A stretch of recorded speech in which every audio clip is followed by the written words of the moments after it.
All right, well, Bill Franques has worked with LSU baseball since the late 80s, and God could not have created a better guy for the spot.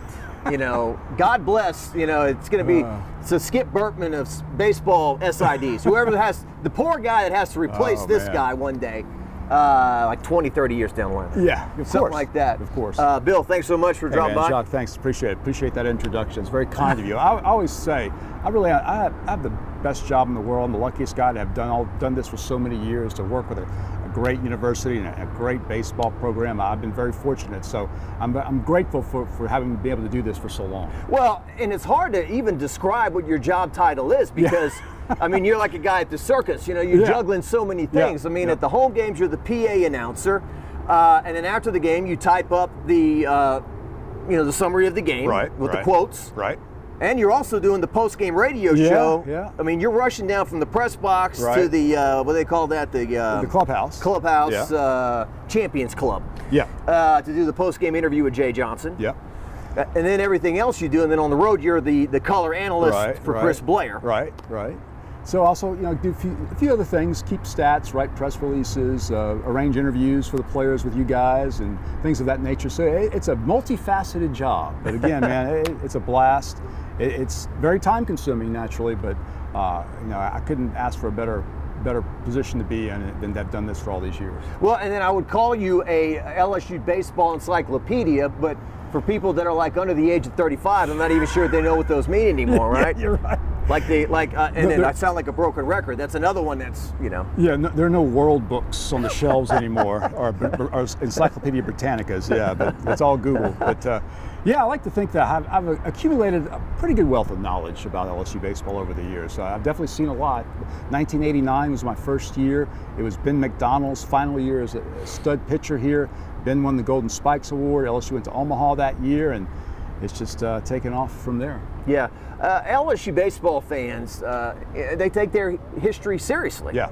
I mean, and I think they like their players, if they can, to know some history of the game. And you've seen so much of it. I mean, so you've worked with Skip Bertman, you've worked with Smoke Lavelle, Paul Mainieri, and now Jay Johnson. Yep.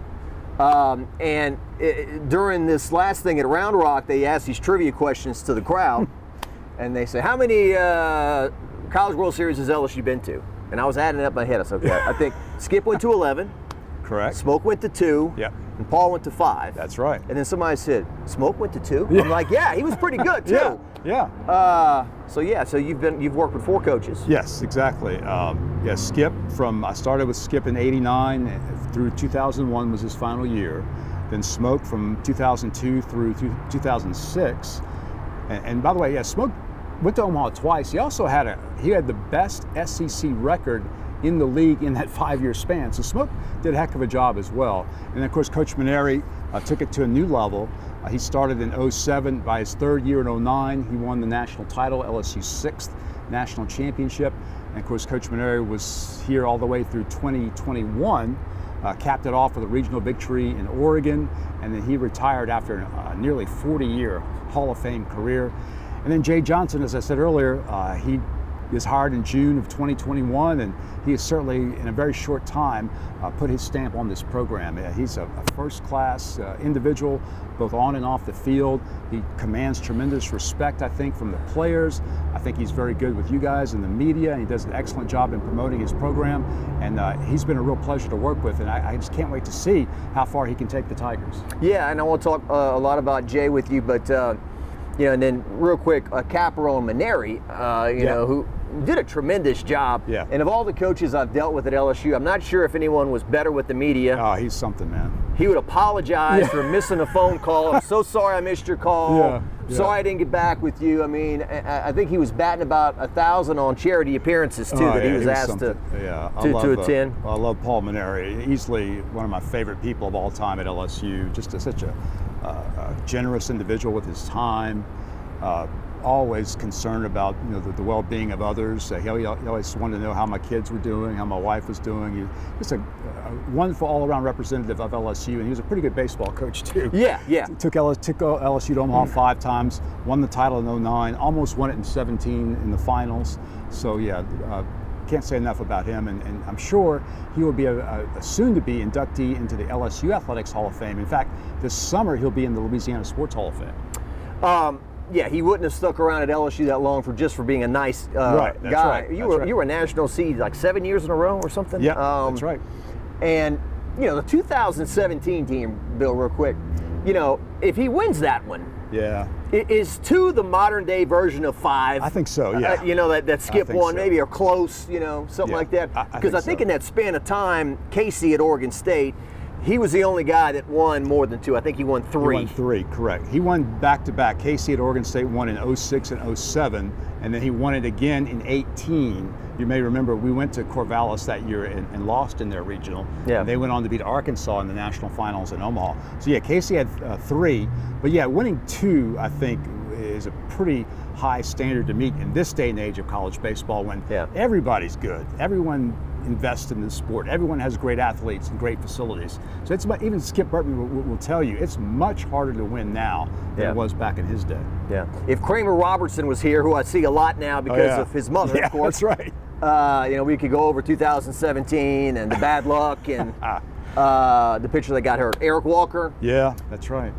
And then, man, if they could have won Game 2, we had Alex Lang, and they had nobody. We would have mopped him up, but that's coulda, shoulda, woulda. Yeah. So the coach you're working with now, Jay Johnson. So I'm looking at all the Scott Woodward hires, and when I interview people about Brian Kelly, Kim Mulkey, and Jay Johnson, it seems like I hear the same things. Yeah. Attention to detail, no details too small. He watches everything, she watches everything, and so, and then not, Kim's emotional, but Brian's not really, on the sidelines perhaps, but off the field, he's pretty. Yeah, I've noticed that. And then Jay, in baseball, you're not supposed to be as emotional like in some other sports. You're supposed to kind of be a gentleman. Yeah. But he's kind of, he's kind of even keel. Yeah, Jay. Jay really respects the game of baseball. Like, you'll never see him behave the way some other SEC coaches do. Like, I'm not going to mention any particular names, but there's one in particular that wears orange and white that has been involved in a number of issues and perhaps doesn't represent his university the best way he can, but Jay certainly does. Jay's just a first-class guy, as we said, very consistent, attention to detail. In fact, he told me one day, we were talking about something minute about the program, and he said, Bill, I take great pride in knowing everything that goes on in my program. And that's, as you said, that's exactly the way Coach Mulkey and Coach Kelly operate. And Jay does that too. I think, as you guys know, he loves football. So in a way, he kind of brings a little bit of a football mentality to baseball, the strategy, the planning, the scouting. He does a lot of advanced scouting with his staff. They're very much into analytics and numbers. So in a way, he models his program a little bit after a football program because his dad was a football coach in high school, longtime coach in California. Jay often sat with his dad and watched film and developed strategy. So I think he took a lot of those techniques from his dad in football and now applied them to baseball. And in his press conferences, he makes football analogies. Yeah, he does. Like the other day when I asked him about Wes Johnson, the new pitching coach here, who's got, a resume that's tremendous. Everywhere he's worked, they've set records, like whether it's in the majors with the Twins or Dallas Baptist or Arkansas or Mississippi State, wherever he's been. Yeah. But he said, who's the best defensive coordinator in college football? He said, Matt House. And he said, Wes Johnson's going to have the same effect on our team that Matt House is with the football team. Yeah. So and I think he made an analogy last year. You guys came up on the short end of the Arkansas series, I think. That's right. And he said, look, our pitching staff against their pitching staff is like having an offensive line that outweighs the other guys by 100 pounds just running the ball. Yeah. There's not much we can do about that. Yeah. And so there is a case too of, look, you guys speak the truth. When you're rebuilding to an extent, and because there's the whole he threw me under the bus and he shouldn't say this or that. This is big time college athletics, right? And so he's addressed. He inherited a lot of great players. He did. True, he did. But there were some things he had to some holes in the roster he had to patch. Yeah, exactly. There were some deficiencies that needed to be addressed, and I think the team recognized that last year, and we maybe lacked some depth in starting pitching, and not to discredit the guys who did start last year. Mikhail Hilliard was fantastic. What a great story. That kid to come back for his 5th year and pitch as well as he did. Can you imagine him on this year's team? I was thinking about the other day. You're right. Instead of being in the Friday night role, how he could complement some of these guys, it would be fantastic. But sorry to cut you off. Great point. But and again, think about when you were talking about offensive line just now, it reminded me another way that Jay maybe likens his program to football. He likes big physical players. And I think we've seen that in the way he's recruited. Last year, I remember we were in Starkville playing Mississippi State, at the time the defending national champion. And we're out on the field during BP, and I'm down by the dugout, maybe getting Jay's radio interview or something, or getting the lineup probably. And Jay looked at me and said, my gosh, he said, their players are so big. He said, look how much bigger they are than us. And so he said, I promise you, our team is going to look like that starting next year. And that's really what he's tried to do. He's tried to make the team more physical. We have a new strength and conditioning coordinator, Derek Groomer, who's done a fantastic job in getting and really rebuilding a lot of the guys' bodies, the returning players' bodies. And you've added physical players like Jared Jones and Chase Shores and just guys. Skeens. Paul Skeens, how could I forget him? Paul Skeens, Paxton Kling, just guys who are great athletes. And Jay likes that power game, and likes that intimidating presence. I think we're seeing that now. A friend of mine who went out to the fall scrimmages texted me, and he said that was one of the first things. He goes, "This team is big." Yeah. Like, there's different ways to win baseball, but the Mason Cats and the Ray Rhymes of the world, those guys. I mean, and that's what Skip always said about made baseball beautiful. That's right. Mike Bianco and people like that. Jay Johnson. Not guys that weren't huge could play the game, but to your point, they look like a football team to an extent. Yeah, I think that reminds me also, when you said that, it reminds me of Warren Morris, to me, being the ultimate example of, he's every man. He's one of us. In the documentary that ESPN did about the walk-off home run, Ryan McGee from ESPN is quoted saying, it was so great because everyone saw Warren Morris and said, that's me out there, because Warren looks like us. And you're right, and Skip would always say, anybody, you don't have to be 6'10". You don't have to weigh 250 pounds to play baseball. A kid of a normal size can play. But in this day and age, Jay does like the bigger player, more physical player, but there is still room for those Warren Morris types as well, and those guys certainly have a place in the program also. That reminds me of, they used to say, why was John Daly so popular, the golfer? Yeah. And a lot of people are like, hey, he's overweight, he's been divorced a few times, he likes to drink, that's me. I can, not me personally, but that people can say, he's like me, he's just one of us. They can identify with that. And Tiger Woods, for all his popularity, is like, well, 30-inch waist, huge shoulders, Definitely not me. Yeah, Mr. Perfect. Yeah. And the players, too. Dylan Cruz, we were talking a while ago about Dylan Cruz, and here's a guy, I mean, you've been here for the Alex Bregmans, the Nolas, Austin and Aaron, and all these great players over the years, but this guy, he's made us something special. And for Jay Johnson to say, this is the best guy I've ever coached, and I've got 14 guys in the major leagues right now, is quite a statement. Yeah, it really is. Jay said that, he's said it before, but he reiterated it yesterday after the Tigers beat Sam Houston and Dylan was named the MVP of the Round Rock Classic. He said, he's the best player I've ever coached. He said, bar none. And he's coached guys like Chris Bryant. When Jay was the associate head coach at University of San Diego, he really developed Chris Bryant into the Major League All-Star he became and World Series champion. So Chris Bryant being one of those players Jay's referring to, that Dylan's better than all the major leaguers that he's already coached. And it's obviously the physical tools are very apparent to anyone, but he's even a better person. I think he's a great kid, especially generous with his time. He does so much work in the community, Jacques. I'm not sure a lot of fans know that last season, and they're doing it again this year, Dylan and his family purchased tickets for every LSU home baseball game and donated them to a family with an autistic child. So he's done a lot of work in the Baton Rouge community with autistic children and trying to help families deal with the challenges that autism brings. That's amazing. And kind of going back to, and I don't cover that team, but you talk about the orange and white. Yeah. In a game, if you hit a home run and you start getting cocky and, strutting around the bases and doing some other stuff, the game of baseball is going to punch you in the face eventually, right? Yeah. And Dylan Cruz, although he celebrates with his teammates and he's Right. excited when things go right, he never strays into poor sportsmanship. That's right. Look at me, all that stuff. No. And he understands the game, and Yeah. that, hey, I'm even as good as I am. I might go through a stretch where I'm 1 for 10 Sure. one day or something. Sure, exactly. And Jay said what he, of course, he loves Dylan's attitude. He loves his ability on the field, but he says what he's most proud of is that Dylan continues to be open to learning, and he's very coachable. Like, as great as he is, I mean, very likely the #1 pick in the draft in just a few months, he's still open to Jay's suggestions, to Jay's tutoring, Yeah. to ways that Jay can help him. He's extremely coachable.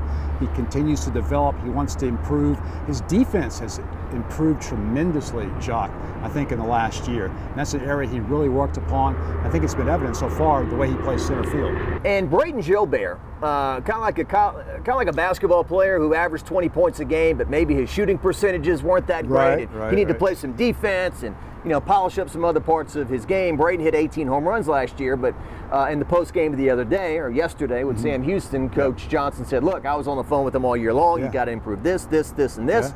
And he's attacked those things, and wow, what a performance against Sam Houston State. The second home run almost left the park. It's on the top of the berm. 2 home runs in yesterday's game. He also tripled.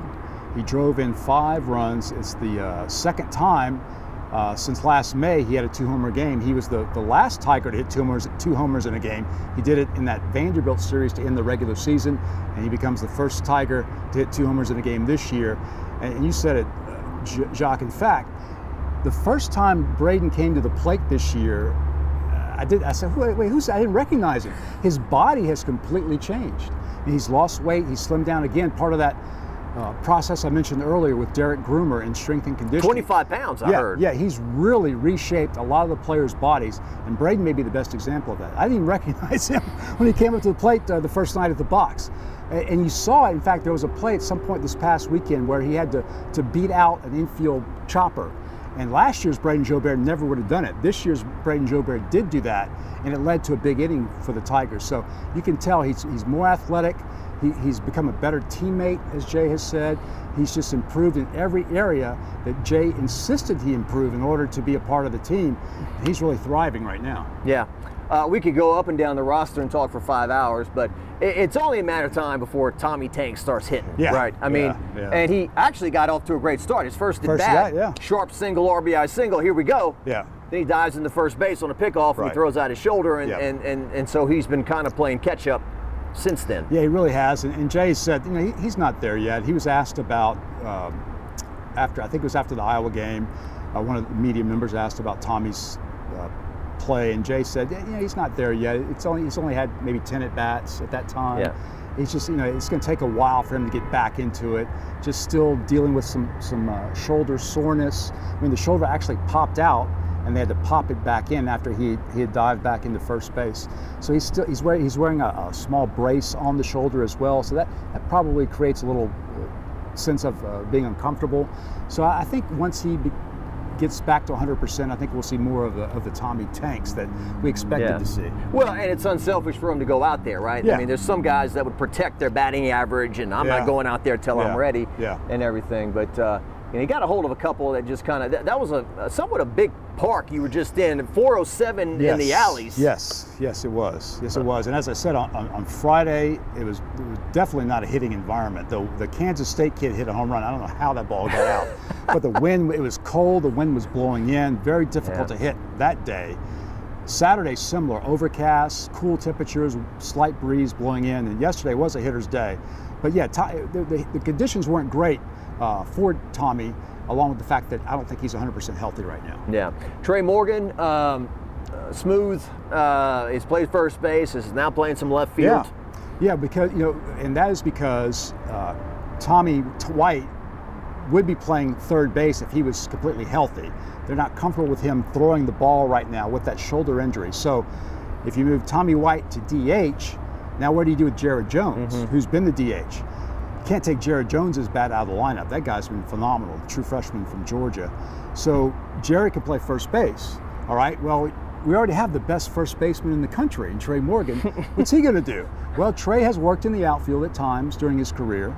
And so I think Jay, maybe with this in mind, had Trey working in the outfield during the fall and during the preseason. So we've got Trey Morgan in left field now with White at DH and Jones at first base. So as he said yesterday, this team is built for situations like this.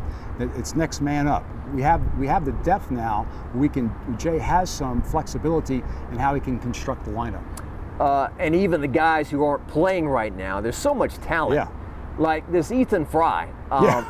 Coaches has told me a couple times, he's like, this guy's going to be. Yeah. And I saw yesterday when the team, like at the end when they jump up, when they celebrate a victory, Ethan White kept going up and up. I'm like, when's he going to stop? I mean, I know leaping in baseball is, I guess, limited to where you can apply that. Yeah. But his athleticism was pretty startling there. He's something, yeah. He's another guy that falls into that realm of physical players, 6'5", 215 pounds, from a little town called Rose Pine, Louisiana, which is near Leesville over in west central Louisiana.